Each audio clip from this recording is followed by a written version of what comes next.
Muy bien, estamos de vuelta y hasta la próxima semana el gobierno nacional debe dar respuestas a la dirigencia indígena sobre sus demandas, estas relacionadas a la judicialización de la protesta y derechos colectivos. Entre tanto, el tema de la focalización de combustibles del servicio público tendría más beneficios.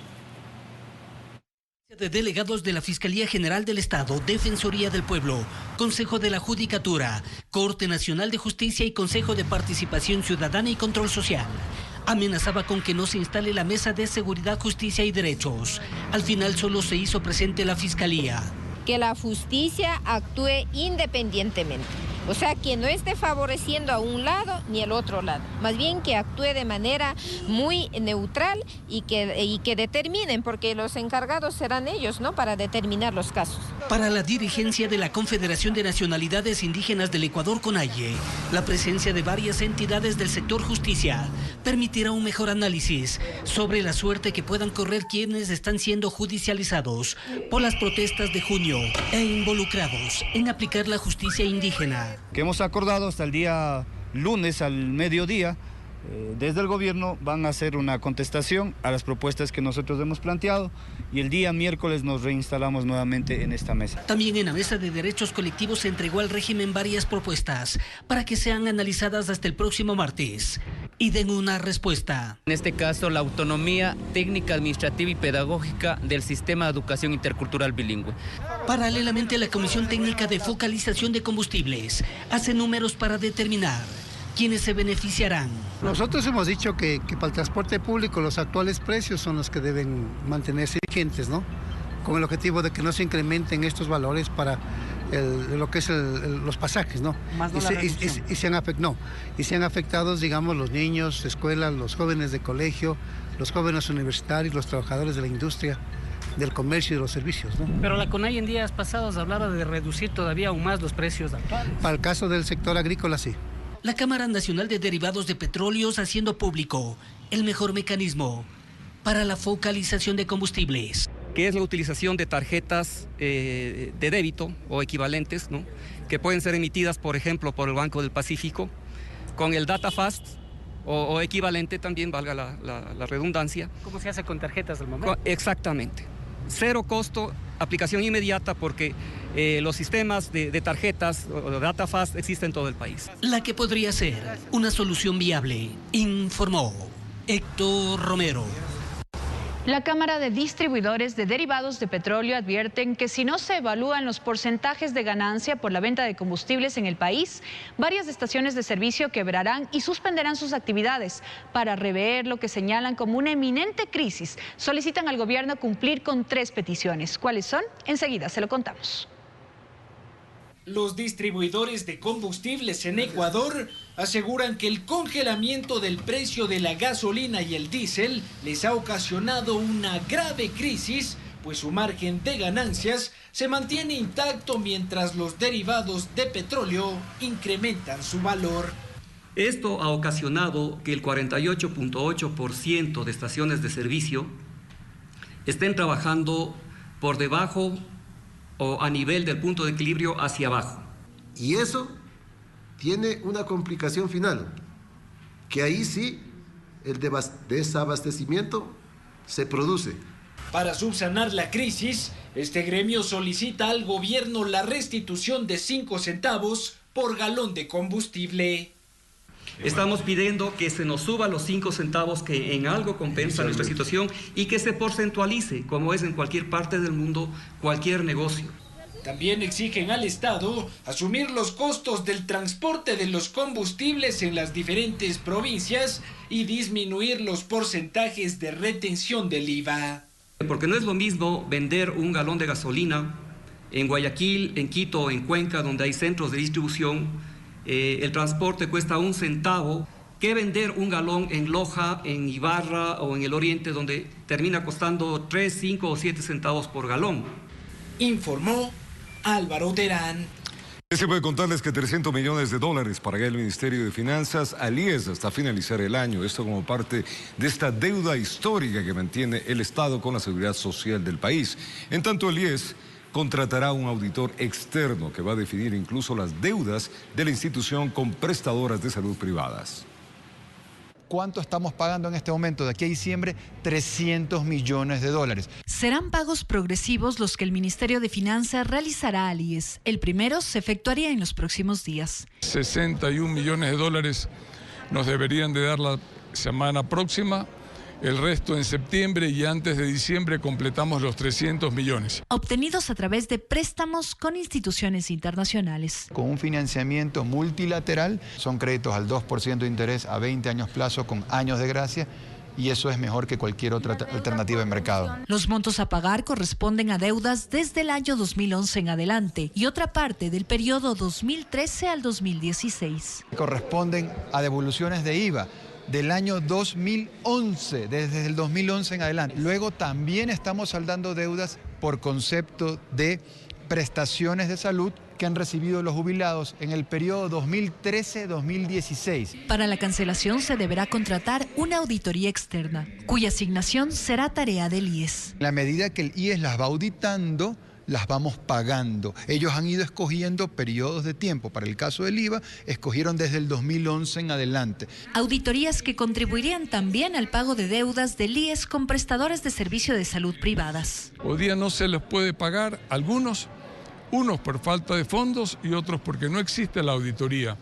Entonces, lo primero es establecer un mecanismo de una contratación de una empresa de auditoría externa. El resto de la deuda proveniente desde el año 2001 continuará en negociaciones. Habrán nuevos acuerdos de pago, efectivamente.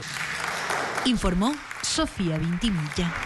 La asambleísta Geraldine Weber presentó un proyecto de ley de reforma al COTAT que permitirá potenciar las competencias de las prefecturas y municipios, esto para apoyar a la policía, incluso en el control de las cárceles.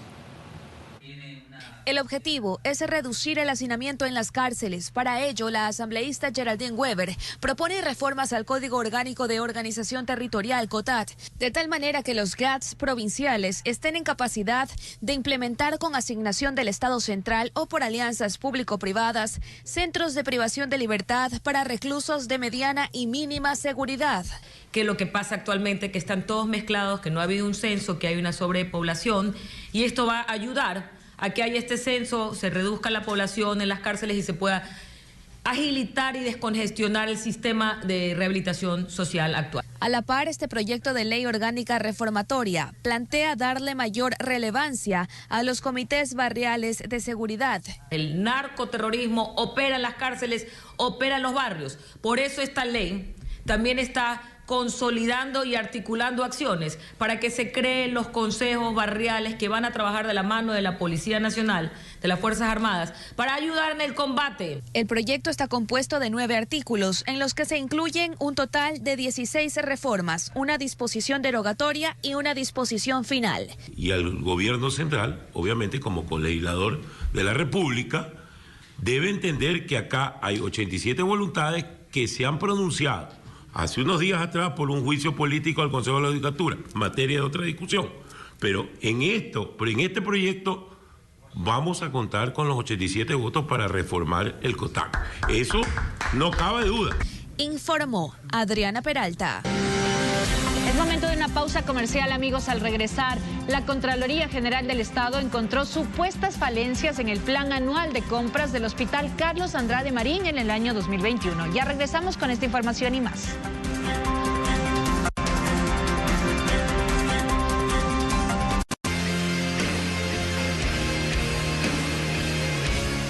Titulares de Diario y Comercio del 16 de septiembre. Se sigue investigando la desaparición de la abogada María Belén Bernal, cuyas pertenencias fueron encontradas en la Escuela Superior de Policía. Su esposo está prófugo. Problemas de adquisición de materia prima retrasan la entrega de uniformes de escolares para los alumnos de las escuelas rurales en Sierra y Amazonía.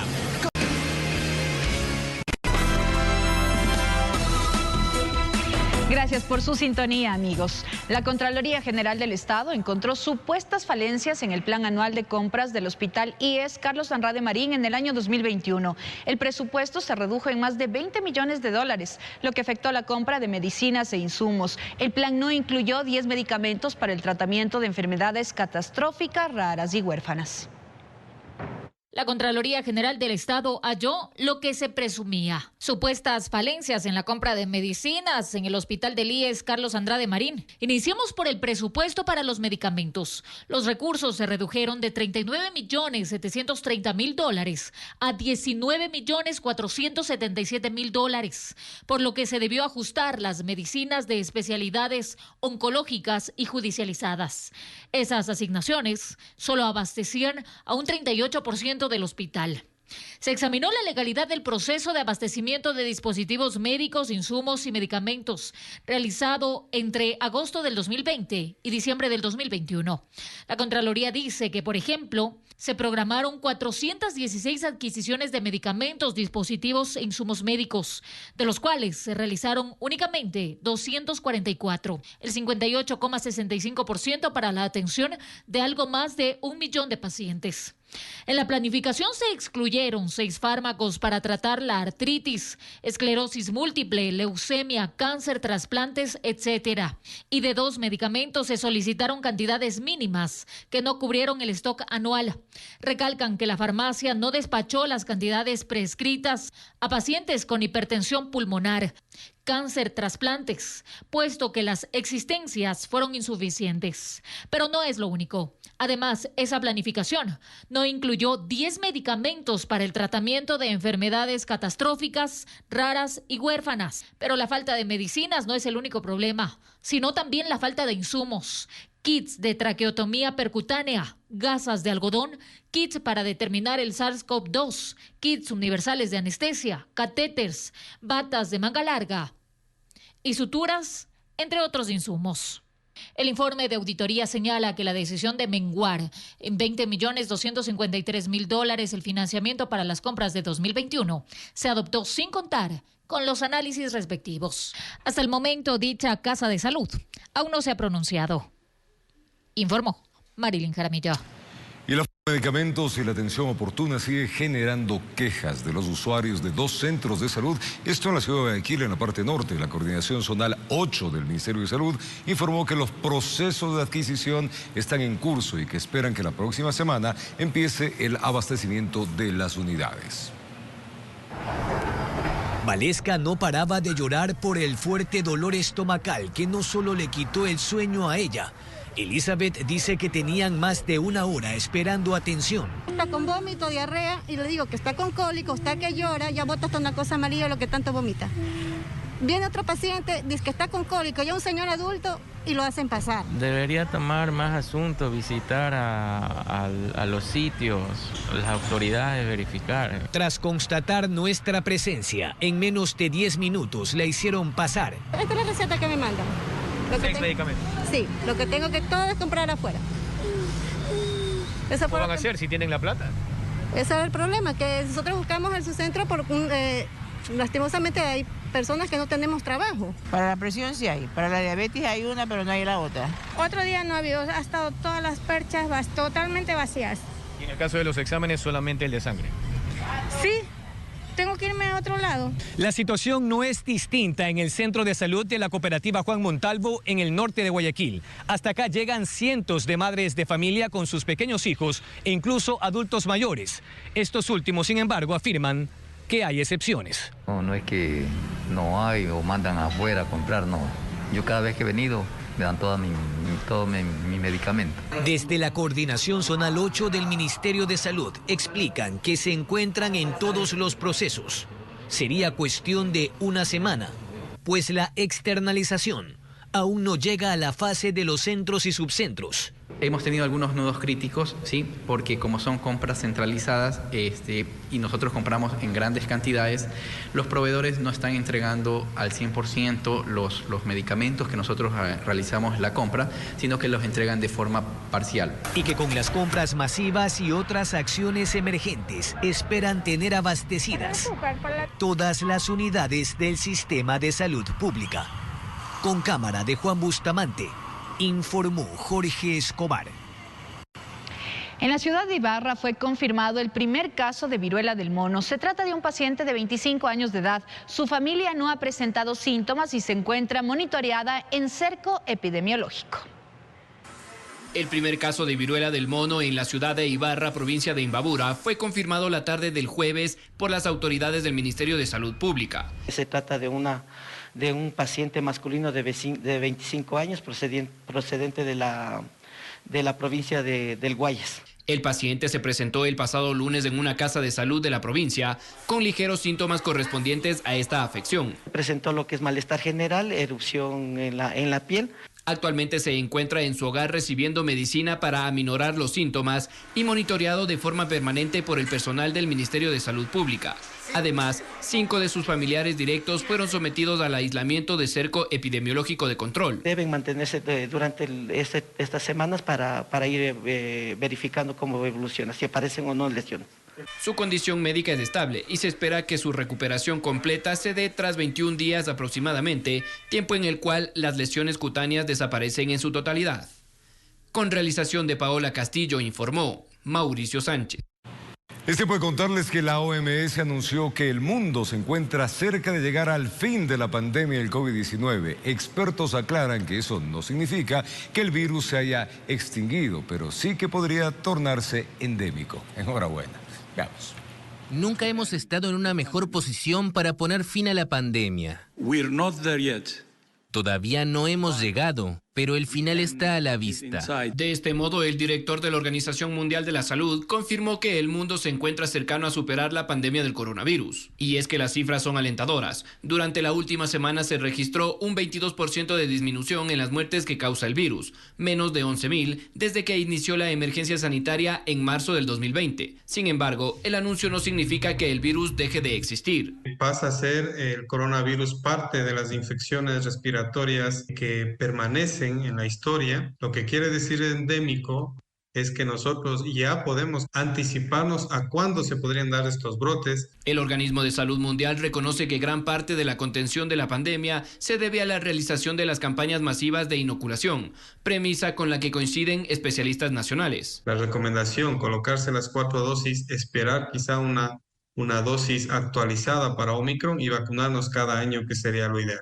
Aún se recomienda a los gobiernos mantener los test de detección del virus para identificar nuevas posibles variantes que generen riesgos para la estabilidad de la pandemia. Ahora es el momento de correr más fuerte y asegurarnos de cruzar la línea y cosechar las recompensas de todo nuestro arduo trabajo. La pandemia del COVID-19 ha cobrado a escala mundial la vida de 6.500.000 personas y ha infectado a otros 609 millones. El virus vislumbra a ser controlado, pero quedará de forma permanente. Con realización de Paola Castillo, informó Mauricio Sánchez. Cambiemos de tema, amigos. La Organización de Estados Americanos impulsa un proyecto denominado Alia contra la Trata, con el que busca fortalecer la actual situación de las instituciones que actúan frente a este delito, así como la asistencia a las víctimas, y la primera fase del proyecto inició ya en Quito e Ibarra.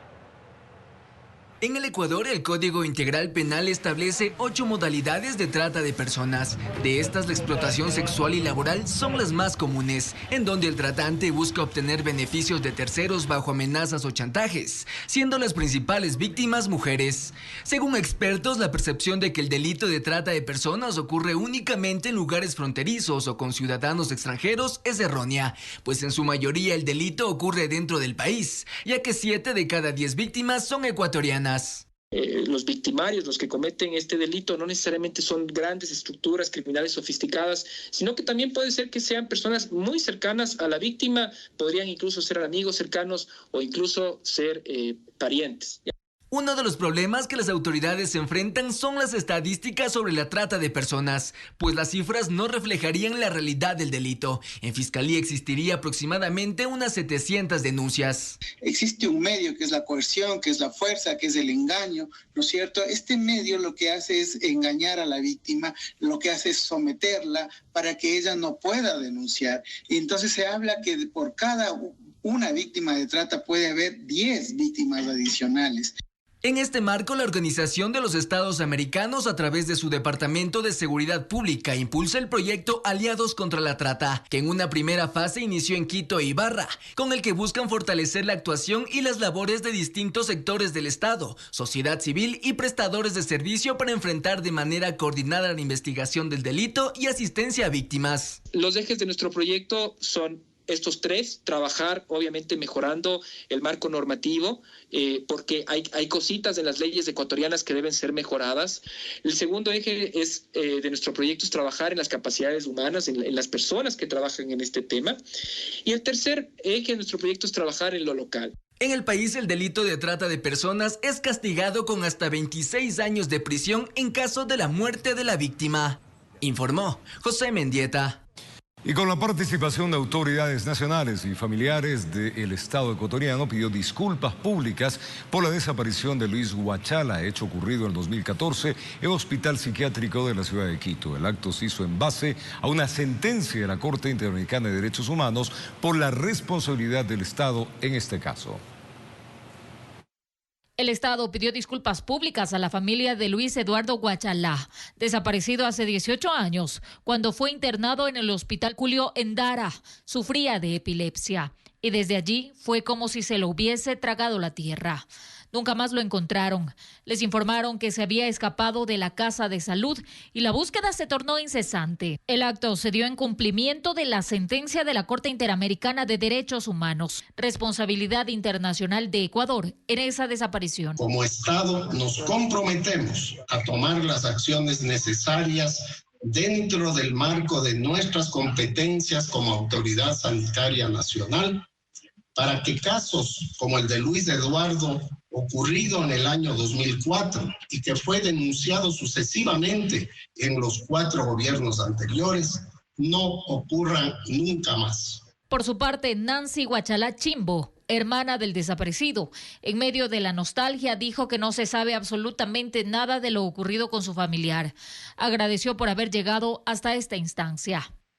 Luis, tú sabes lo mucho que te queremos. Tú sabes que tu familia te sigue esperando. La familia de Luis Eduardo Huachala continuará en su búsqueda, tal como lo han hecho desde aquel 2004. Informó Marilyn Jaramillo. Con importaciones y exportaciones favorables, nuestro país y la Unión Europea celebraron 5 años del acuerdo comercial. El nuevo reto de esta gran potencia comercial es enfrentar al cambio climático. Las cifras lo dicen todo al celebrarse 5 años del acuerdo comercial de Ecuador con la Unión Europea. Entre el 2017 y 2021 permitió a nuestro país incrementar sus exportaciones de un 21%, pasando de 2.831 millones de euros a 3.439 millones, generando un superávit comercial acumulado de 4.650 millones de euros a nuestro favor, presentando un incremento del 85%, al pasar de 728 millones a 1.350 millones de euros. Las exportaciones de la Unión Europea presentan una tendencia positiva, excepto en el año horrible 2020, donde las exportaciones europeas cayó de 30% debido a la recesión del COVID. Los números con Hungría tampoco son nada despreciables. En 2016 las exportaciones húngaras al Ecuador fueron de solo 4.5 millones de dólares, pero en los años posteriores han superado casi siempre a los 15 millones de dólares. Y en el año de 2018, año récord hasta ahora, superaron 33 millones de dólares. La oferta demandada lo marca productos agroindustriales desde Ecuador y manufactureros desde la Unión Europea. Las exportaciones francesas crecieron en 45% durante los 3 primeros años del acuerdo. En 2022 hasta la fecha han crecido en 21% y al revés, las exportaciones ecuatorianas han aumentado del 25%.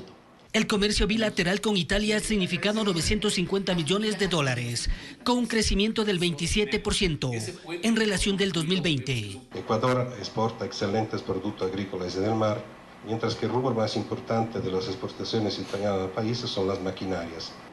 De las 1.000 empresas exportadoras que tiene el país y que tienen el destino a la Unión Europea, el 65% corresponden a las MIPYMES, a las pymes y las de economía popular y solidaria. La nueva propuesta comercial de la Unión Europea se fija en la transformación ecológica y digital para enfrentar uno de los grandes desafíos como es el cambio climático y la pobreza, informó Héctor Romero.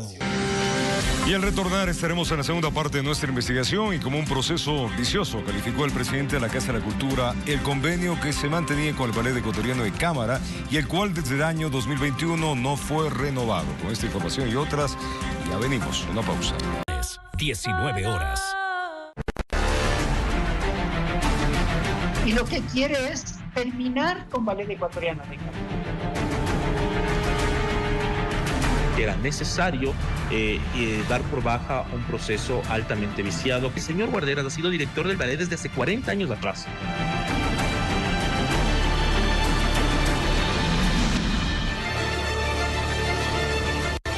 Y preste atención a nuestra segunda entrega de esta investigación. Como un proceso vicioso, calificó el presidente de la Casa de la Cultura al convenio que se mantenía con el Ballet Ecuatoriano de Cámara y el cual desde el año 2021 no fue renovado, lo que desencadenó en una inestabilidad financiera de esa corporación cultural, hasta el punto de que podría desaparecer.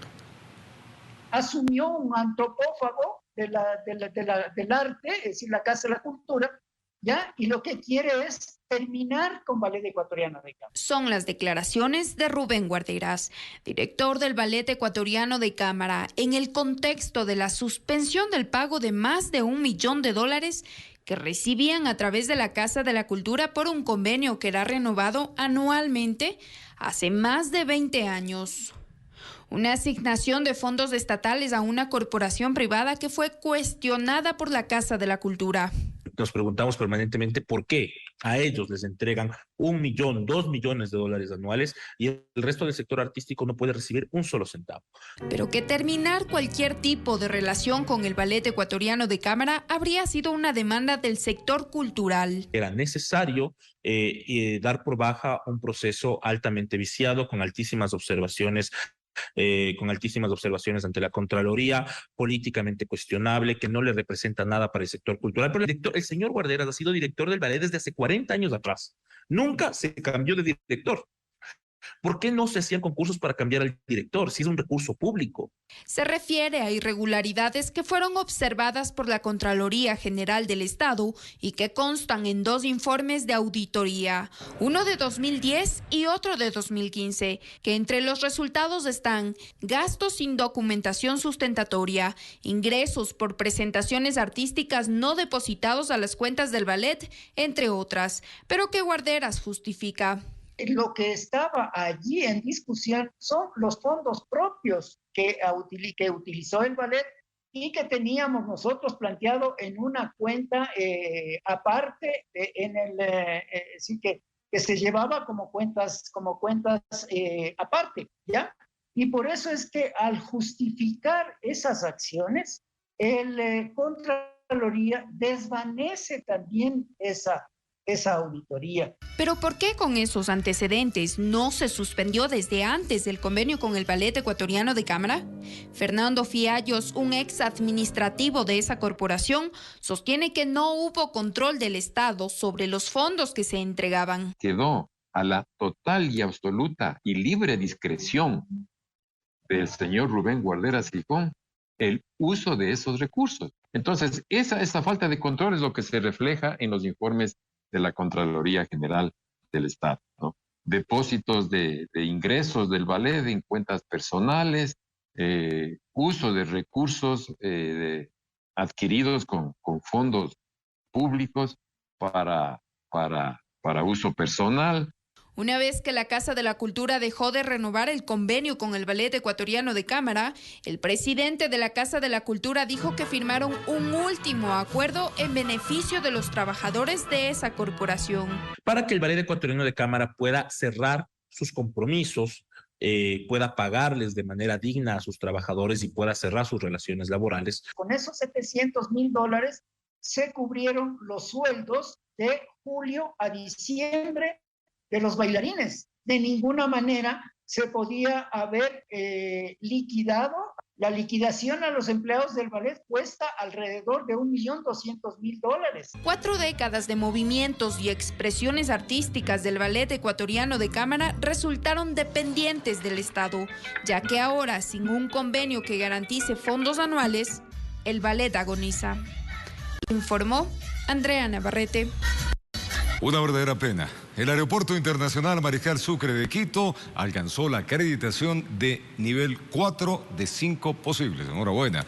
En el programa de experiencia del pasajero del Consejo Internacional de Aeropuertos, este título a la terminal aérea de la capital se otorga luego de una auditoría de más de 20 actividades aeroportuarias en dimensiones de servicios que incluyen características del pasajero, estrategia, mediaciones, cultura, aeroportuaria, innovación y entre otras características. Felicitaciones. La empresa pública de servicios postales del Ecuador entregará paquetería rezagada de correos del Ecuador desde el año 2017. En la siguiente nota vamos a contarles, amigos, cuáles son los pasos a seguir para retirar seguramente estas encomiendas que están ahí arrumadas. A partir de este mes de septiembre, los usuarios podrán retirar los paquetes rezagados que la empresa en liquidación Correos del Ecuador no entregó desde 2017 hasta mayo del 2020, cuando entró a liquidación. ¿Pero cuál es el cronograma? Según la nueva empresa pública Servicios Postales del Ecuador, la entrega se realizará en el siguiente orden. Primero, los paquetes del año 2017 se entregarán del 15 de septiembre del 2022 hasta el 15 de octubre de este mismo año, mientras que los clientes que tienen enviados los paquetes del año 2018 podrán retirarlos del 15 de octubre al 15 de noviembre, y los usuarios con paquetes rezagados del año 2019 recibirán entregas del 15 de noviembre hasta el 15 de diciembre, también de este mismo año. ¿Pero cómo retirar estos paquetes? Ponga atención. Primero debe revisar si su paquete consta en la lista de entrega. La información está en el sitio web Servicios Postales del Ecuador. De ahí deberá ingresar al sitio web de la empresa pública. Y a posterior, deberá registrar los datos personales como nombres, apellidos y cédula. Una vez ahí, deberá ingresar los datos actualizados como domicilio, teléfono y correo electrónico. Como quinto paso, debe utilizar el botón para cancelar a Servicios Postales del Ecuador por el servicio de nacionalización. Eso sí, solo en el caso de que no haya efectuado el pago anteriormente a la extinta Correos del Ecuador. Y finalmente, tiene que seleccionar una opción de entrega, retiro en agencia postales o entrega a domicilio. Eso sí, en un tiempo estimado de 7 días laborales. Informó Ismenia Solórzano.